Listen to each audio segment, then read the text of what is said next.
Motorcycle Automation Shortcut, comment ça fonctionne? Bah, c'est super simple. On vient mettre son téléphone, hop, on peut le mettre à brancher, c'est mieux pour la batterie. On vient démarrer sa moto, démarrer l'intercom,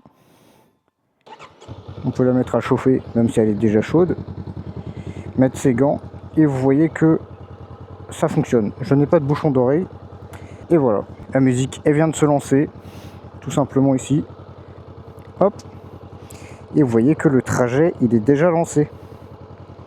Là il y a Synth, hop, et le trajet juste ici est déjà lancé. La protection est en cours puisque à l'achat du raccourci vous avez Liberty Rider Premium inclus pendant un mois.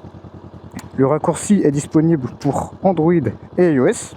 Android je vous montrerai juste après, pour plus d'une vingtaine de marques de motos et des motos sans Bluetooth. Les motos sans Bluetooth, je n'aurai juste pas accès à ça, qui est tout simplement le contrôle du téléphone depuis le guidon. J'ai accès à ma petite musique, je peux mettre pause, je peux mettre play, comme vous voyez. Je peux mettre la musique suivante, je peux augmenter le volume, etc. etc. Et voilà, c'est juste ça qui n'est pas disponible sur les motos qui n'ont pas de Bluetooth. Et sur toutes les motos, vous pouvez également, vous voyez que Inbox est ici, il lance tout simplement votre airbag qui est InMotion, enfin de la marque InMotion. Vous n'avez rien à faire. En fait, dès que le raccourci s'allume, avec votre intercom ou votre écran CarPlay, si vous en avez un, vous pouvez le connecter en Wi-Fi, etc. Tout est inclus dans le guide de configuration. Le raccourci va allumer votre gilet airbag, votre suivi de moto, votre musique, votre GPS, etc. etc. Sur Android, je vais vous montrer tout ça tout de suite. Maintenant, comment faire sur Android? Bah, c'est totalement pareil, il suffit d'allumer sa moto tout simplement et d'allumer son intercom. Comme vous voyez, le raccourci il se lance tout seul. Comme ça, j'ai juste qu'à mettre mes gants. Il me demande si j'ai mes bouchons d'oreille, du coup bah non, j'en ai pas.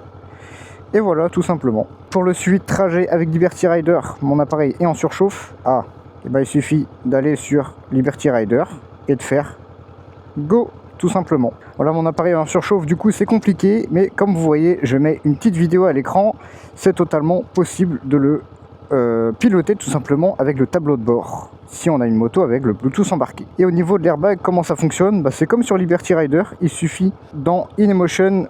Je ne l'ai pas fait ici, le raccourci je le mettrai à jour plus tard, mais il suffit d'activer en fait tout simplement la protection avec le gilet airbag. Je rappelle évidemment que le raccourci est disponible pour plus d'une vingtaine de marques de motos, comme vous pouvez choisir à côté de version juste ici, et les motos sans Bluetooth. Les motos sans Bluetooth, en fait, le seul truc qui change, c'est que vous ne pouvez pas contrôler votre smartphone via vos commandes au guidon. C'est la seule différence. Sur ce, moi je vous dis ride safe, et à bientôt.